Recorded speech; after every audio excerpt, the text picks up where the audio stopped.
Good day friends, I'm Dr. A.S.K. Gupta and I'm going to talk to you about a hepatic mass differential diagnosis and how do we differentiate.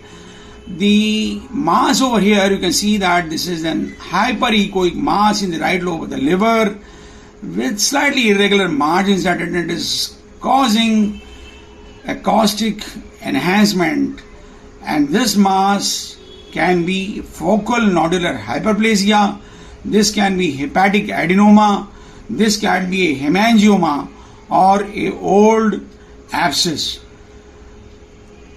I'm trying to put in the color over the mass and I can find that the mass is not taking any color. Whatever the color basis you are seeing, this is nothing but the portal vein branches, and now the mass is not taking any color. It means that this is not focal nodular hyperplasia, because focal nodular hyperplasia will show a spoke wheel appearance, and these spoke wheels would mean that the vessels are arising in the center of the mass and they are radiating towards the periphery, but here inside the mass we don't find any color uptake, so we are not dealing with a case of focal nodular hyperplasia.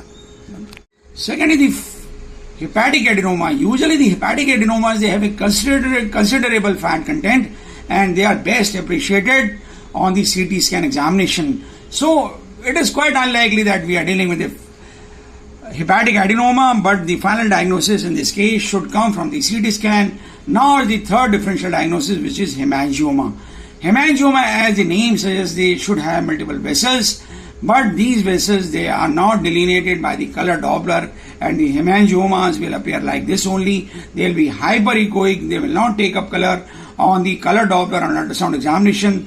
To demonstrate the vessels in these hemangiomas, we have to go for a triple phase CT scan.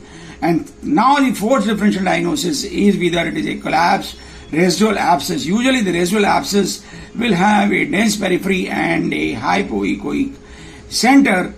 It is quite unlikely that we are dealing with a case of collapsed residual abscess, but nonetheless my first diagnosis in this patient would be hemangioma. Hemangiomas can be up to 10 centimeters in size.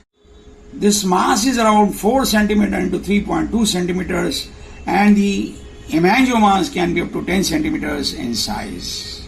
I hope you like this video. In case you like it, please do subscribe to our channel. Do not forget to press the like button and share the video among large number of friends. Thank you very much.